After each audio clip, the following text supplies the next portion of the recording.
Tiger, Tiger, Part 1. What of the hunting, hunter bold? Brother, the watch was long and cold. What of the quarry ye went to kill? Brother, he crops in the jungle still. Where is the power that made your pride? Brother, it ebbs from my flank and side. Where is the haste that ye hurry by? Brother, I go to my lair to die. Now we must go back to the first tale. When Mowgli left the wolves' cave after the fight with the pack at the Council Rock, he went down to the plowed lands where the villagers lived, but he would not stop there because it was too near to the jungle, and he knew that he had made at least one bad enemy at the council. So he hurried on, keeping to the rough road that ran down the valley, and followed it at a steady jog-trot for nearly 20 miles, till he came to a country that he did not know. The valley opened out into a great plain, dotted over with rocks and cut up by ravines. At one end stood a little village, and at the other the thick jungle came down in a sweep to the grazing grounds, and stopped there as though it had been cut off with a hoe. All over the plain cattle and buffaloes were grazing, and when the little boys in charge of the herds saw Mowgli, they shouted and ran away, and the yellow pariah dogs that hang about every Indian village barked. Mowgli walked on, for he was feeling hungry, and when he came to the village gate he saw the big thorn bush that was drawn up before the gate at twilight pushed to one side. He said, for he had come across more than one such barrier in his night rambles after things to eat. So men are afraid of the people of the jungle here also. He sat down by the gate, and when a man came out he stood up, opened his mouth, and pointed down it to show that he wanted food. The man stared and ran back up the one street of the village, shouting for the priest, who was a big fat man dressed in white, with a red and yellow mark on his forehead. The priest came to the gate, and with him at least 100 people, who stared and talked and shouted and pointed at Mowgli. "They have no manners, these men-folk," said Mowgli to himself. "Only the gray ape would behave as they do." So he threw back his long hair and frowned at the crowd.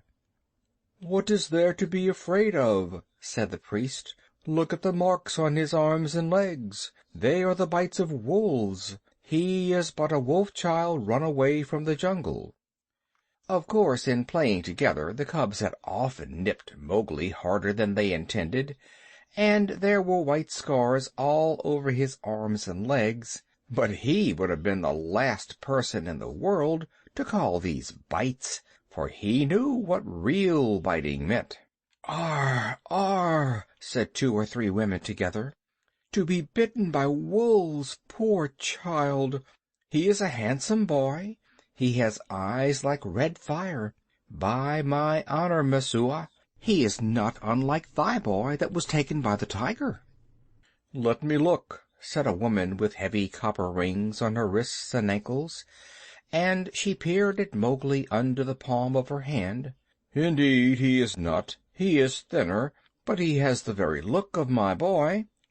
The priest was a clever man, and he knew that Messua was wife to the richest villager in the place. So he looked up at the sky for a minute and said solemnly, "What the jungle has taken, the jungle has restored. Take the boy into thy house, my sister, and forget not to honor the priest who sees so far into the lives of men."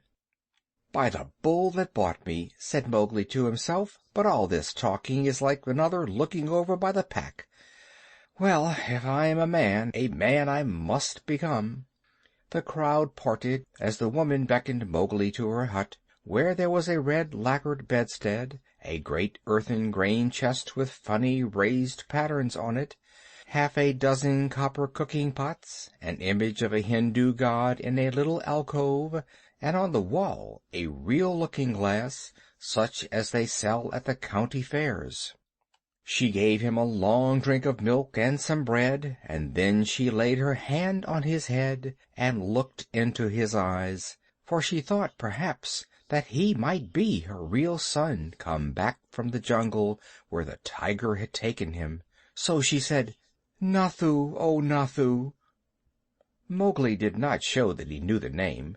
"Doth thou not remember the day when I gave thee thy new shoes?" She touched his foot, and it was almost as hard as horn.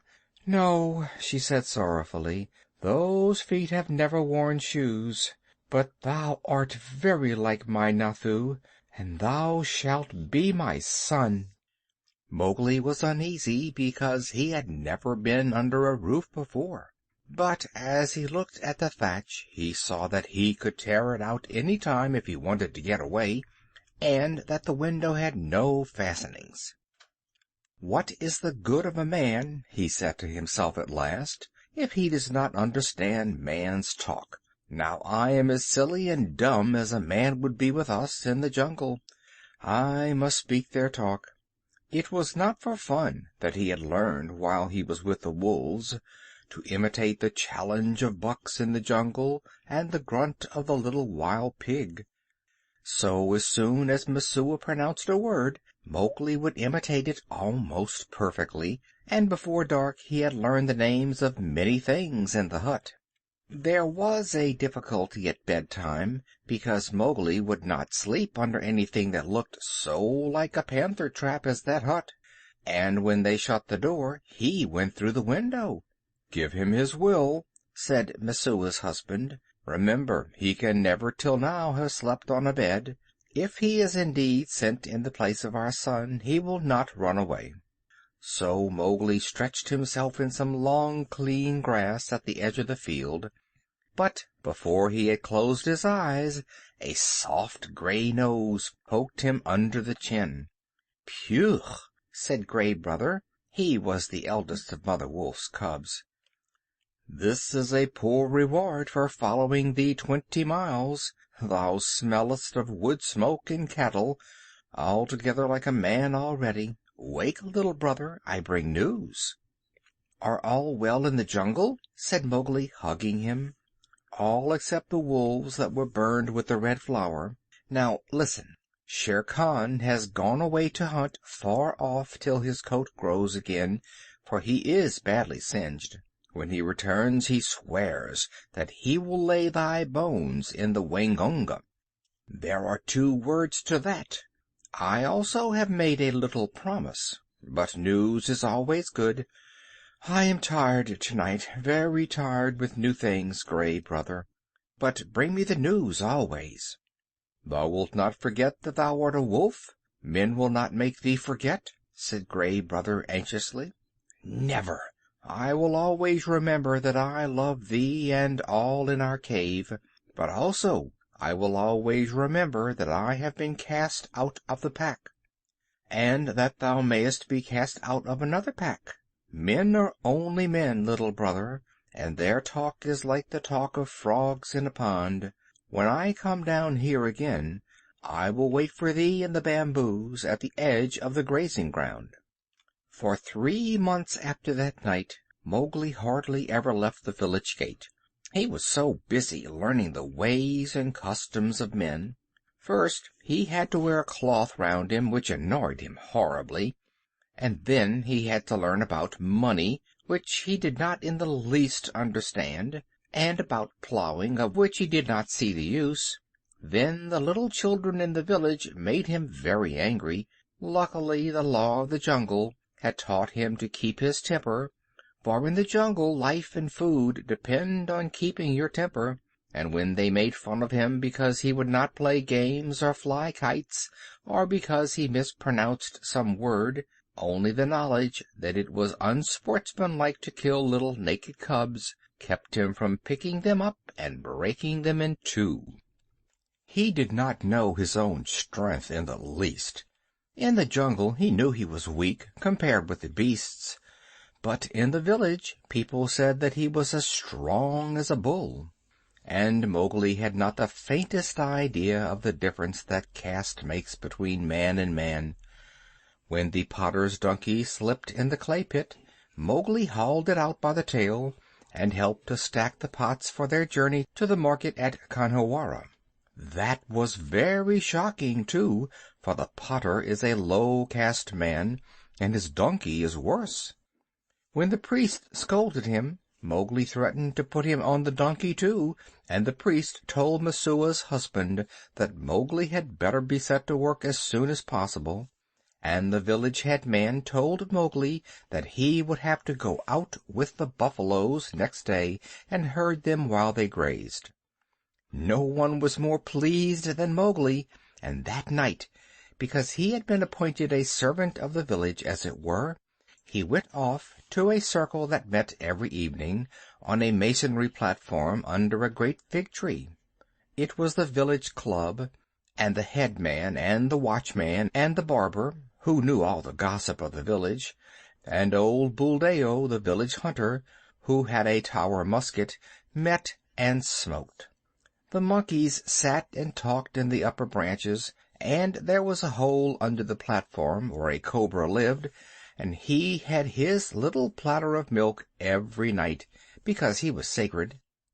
And the old men sat around the tree and talked and pulled at the big hookahs, the water pipes, till far into the night. They told wonderful tales of gods and men and ghosts, and Buldeo told even more wonderful ones of the ways of the beasts in the jungle, till the eyes of the children sitting outside the circle bulged out of their heads. Most of the tales were about animals, for the jungle was always at their door. The deer and the wild pig grubbed up their crops, and now and again the tiger carried off a man at twilight within sight of the village gates. Mowgli, who naturally knew something about what they were talking of, had to cover his face not to show that he was laughing, while Buldeo, the Tower musket across his knees, climbed on from one wonderful story to another, and Mowgli's shoulders shook. Buldeo was explaining how the tiger that had carried away Messua's son was a ghost tiger, and his body was inhabited by the ghost of a wicked old money-lender who had died some years ago. "And I know that this is true," he said, "because Purun Dass always limped from the blow that he got in a riot when his account books were burned, and the tiger that I speak of, he limps too, for the tracks of his pads are unequal." "True, true, that must be the truth," said the graybeards, nodding together. "Are all these tales such cobwebs and moon talk?" said Mowgli. "That tiger limps because he was born lame, as everyone knows. To talk of the soul of a money-lender in a beast that never had the courage of a jackal is child's talk." Buldeo was speechless with surprise for a moment, and the headman stared. "Ho, ho! It is the jungle brat, is it?" said Buldeo. "If thou art so wise, better bring his hide to Khanhiwara, for the government has set 100 rupees on his life. Better still, talk not when thy elders speak." Mowgli rose to go. "All the evening I have laid here listening," he called back over his shoulder, "and except once or twice, Buldeo has not said one word of truth concerning the jungle, which is at his very doors. How then shall I believe the tales of ghosts and gods and goblins which he says he has seen?" "It is full time that boy went to herding," said the headman, while Buldeo puffed and snorted at Mowgli's impertinence. The custom of most Indian villages is for a few boys to take the cattle and buffaloes out to graze in the early morning, and bring them back at night. The very cattle that would trample a white man to death allow themselves to be banged and bullied and shouted at by children that hardly come up to their noses. So long as the boys keep with the herds, they are safe, for not even the tiger will charge a mob of cattle. But if they straggle to pick flowers or hunt lizards, they are sometimes carried off. Mowgli went through the village street in the dawn, sitting on the back of Rama, the great herd bull. The slaty blue buffaloes, with their long, backward-sweeping horns and savage eyes, rose out of their byres one by one and followed him, and Mowgli made it very clear to the children with him that he was the master. He beat the buffaloes with a long, polished bamboo, and told Kamya, one of the boys, to graze the cattle by themselves, while he went on with the buffaloes, and to be very careful not to stray away from the herd. An Indian grazing ground is all rocks and scrub and tussocks and little ravines, among which the herds scatter and disappear. The buffaloes generally keep to the pools and muddy places, where they lie wallowing and basking in the warm mud for hours. Mowgli drove them on to the edge of the plain, where the Waingunga came out of the jungle. Then he dropped from Rama's neck, trotted off to a bamboo clump, and found Gray Brother. "Ah," said Gray Brother, "I have waited here very many days. What is the meaning of this cattle-herding work?" "It is an order," said Mowgli. "I am a village herd for a while. What news of Shere Khan?" "He has come back to this country, and has waited here a long time for thee. Now he has gone off again, for the game is scarce, but he means to kill thee." "Very good," said Mowgli. "So long as he is away, do thou or one of the four brothers sit on that rock, so that I can see thee as I come out of the village. When he comes back, wait for me in the ravine by the dahak tree in the center of the plain. We need not walk into Shere Khan's mouth." Then Mowgli picked out a shady place and lay down and slept, while the buffaloes grazed round him. Herding in India is one of the laziest things in the world. The cattle move and crunch and lie down and move on again, and they do not even low. They only grunt, and the buffaloes very seldom say anything, but get down into the muddy pools, one after another, and work their way into the mud till only their noses and staring china-blue eyes show above the surface, and then they lie like logs. The sun makes the rocks dance in the heat, and the herd children heard one kite, never any more, whistling almost out of sight overhead, and they know that if they died, or a cow died, that kite would sweep down, and the next kite miles away would see him drop and follow, and the next, and almost before they were dead there would be a score of hungry kites come out of nowhere. Then they sleep and wake and sleep again, and weave little baskets of dried grass and put grasshoppers in them, or catch two praying mantises and make them fight, or string a necklace of red and black jungle nuts, or watch a lizard basking on a rock, or a snake hunting a frog near the wallows. Then they sing long, long songs with odd native quavers at the end of them, and the day seems longer than most people's whole lives. And perhaps they make a mud castle with mud figures of men and horses and buffaloes, and put reeds into the men's hands, and pretend that they are kings and the figures are their armies, or that they are gods to be worshipped. Then evening comes, and the children call, and the buffaloes lumber out of the sticky mud with noises like gunshots going off, one after the other, and they all string across the gray plain back to the twinkling village lights. Day after day Mowgli would lead the buffaloes out to their wallows, and day after day he would see Gray Brother's back a mile and a half across the plain, so he knew that Shere Khan had not come back. And day after day he would lie on the grass listening to the noises round him and dreaming of old days in the jungle. If Shere Khan had made a false step with his lame paw up in the jungles by the Waingunga, Mowgli would have heard him in those long, still mornings. At last a day came when he did not see Gray Brother at the signal place, and he laughed and headed the buffaloes for the ravine by the dahak tree, which was all covered with golden red flowers.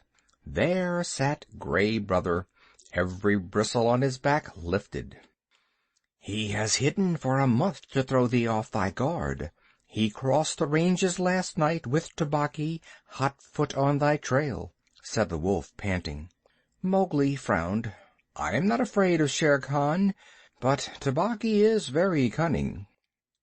"Have no fear," said Gray Brother, licking his lips a little. "I met Tabaqui in the dawn. Now he is telling all his wisdom to the kites.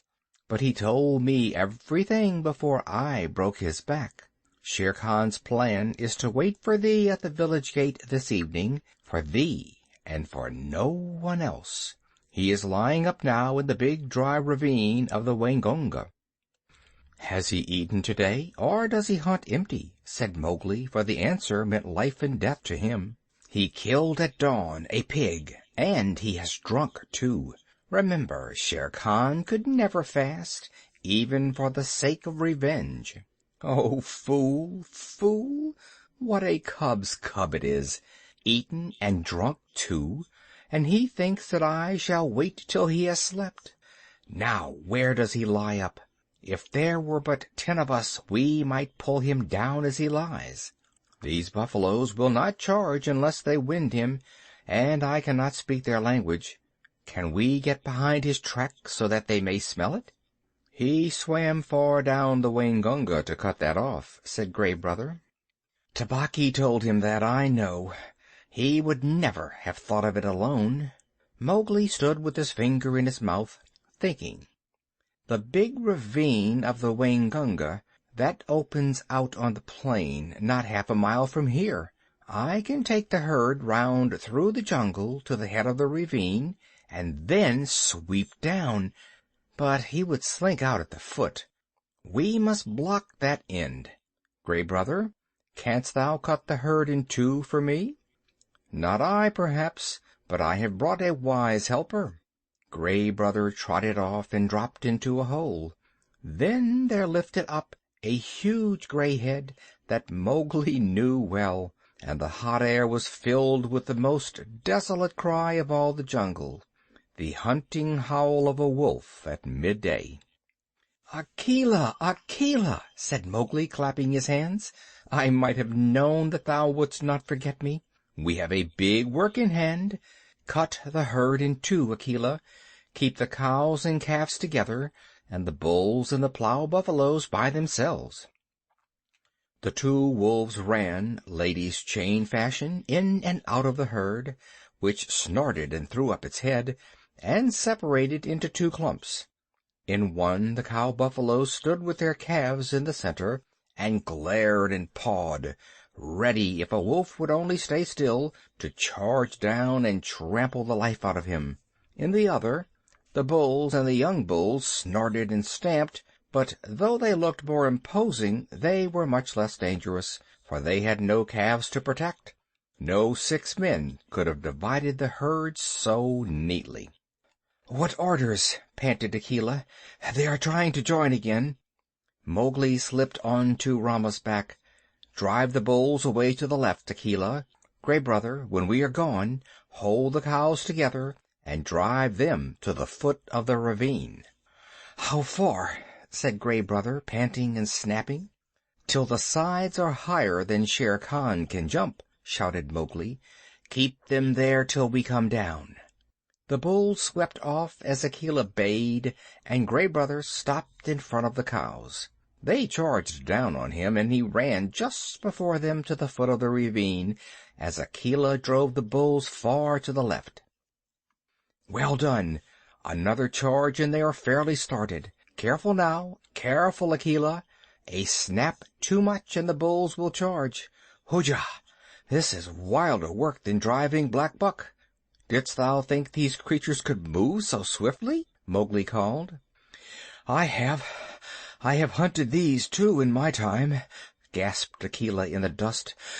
"Shall I turn them into the jungle?" "Aye, swiftly turn them. Rama is mad with rage. Oh, if I could only tell him what I need of him today!"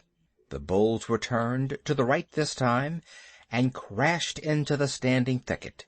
The other herd children, watching with the cattle half a mile away, hurried to the village as fast as their legs could carry them, crying that the buffaloes had gone mad and run away. But Mowgli's plan was simple enough. All he wanted to do was to make a big circle uphill and get at the head of the ravine, and then take the bulls down it and catch Shere Khan between the bulls and the cows. For he knew that after a meal and a full drink Shere Khan would not be in any condition to fight or to clamber up the sides of the ravine. He was soothing the buffaloes now by voice, and Akela had dropped far to the rear, only whimpering once or twice to hurry the rear guard. It was a long, long circle, for they did not wish to get too near the ravine and give Shere Khan warning. At last Mowgli rounded up the bewildered herd at the head of the ravine on a grassy patch that sloped steeply down to the ravine itself. From that height you could see across the tops of the trees down to the plain below, but what Mowgli looked at was the sides of the ravine, and he saw with a great satisfaction that they ran nearly straight up and down, while the vines and creepers that hung over them would give no foothold to a tiger who wanted to get out. "Let them breathe, Akela," he said, holding up his hand. "They have not winded him yet. Let them breathe. I must tell Shere Khan who comes. We have him in the trap." End of Part 1 of Tiger, Tiger.